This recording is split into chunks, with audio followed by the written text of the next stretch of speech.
Mm, I came from nothing. I was so depressed from the lack of excitement in my life. School was something like hell to me.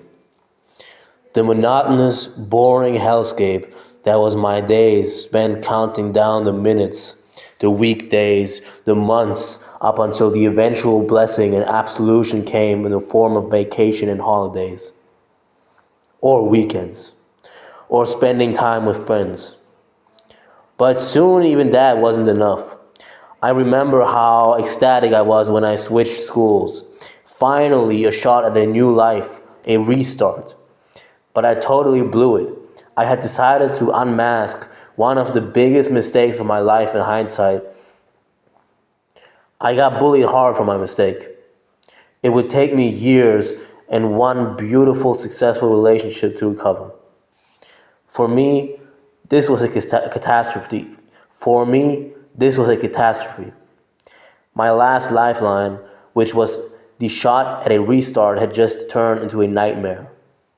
This is around the time where I got really depressed. Cognitive functions impaired depressed. I vividly remember, or no, this is some extra salient piece of the story that I remember. My grammar skills tanked. All of a sudden, in hindsight, this makes perfect sense. However, during those times, I knew very little about psychology. So it just totally blindsided me. I didn't know what to do. This was hell and there was no escape.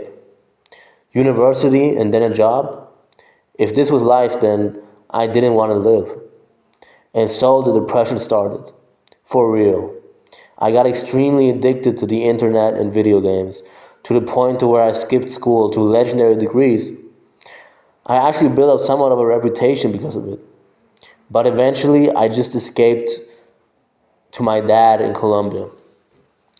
I quickly grew to hate it there, and when my mother didn't let me come back early, I felt betrayed.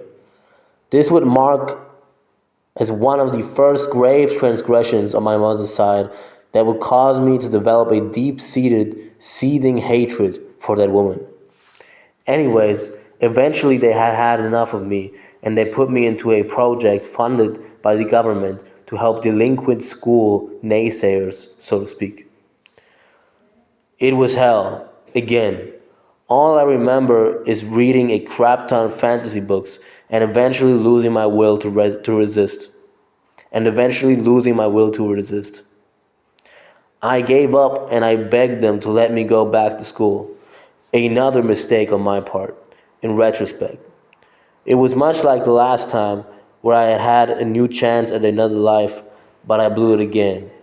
By this point, my spirit was broken and I was suffering the consequences of social isolation, one of many such instances. Long story short, I caved in completely. I was so hopeless and depressed by this point, nothing was going to save me. Frankly, what happens next is kind of a blur to me. I just remember being depressed as fuck, watching anime and playing video games. I quickly turned into a full blown hikikomori, shut in virgin. Not my best hours, I'll tell you that much. This period in my life lasted a little while. You have to understand, every last one of my friends eventually left me and gave up on me. I completely lost contact with my family. My father was absent, and I absolutely resented my mother by this point. The truth is, I had nothing and no one. Nothing and no one but myself. So I slowly began climbing out of the total anguish that was my life. At one point, I remember I really looked at myself and I did not like what I saw. And I asked myself one simple question: who do I want to be? And you know what? This is where the story ends. I never got my shot. Nothing played out how I wanted it to. Because the story changes. Because then the story changes. I developed bipolar. It came soon after I asked myself that one very simple yet powerful question. The first mania. There was no going back. Mania can be the most beautiful thing ever. Except now, it also destroys relationships. I don't know what to write next.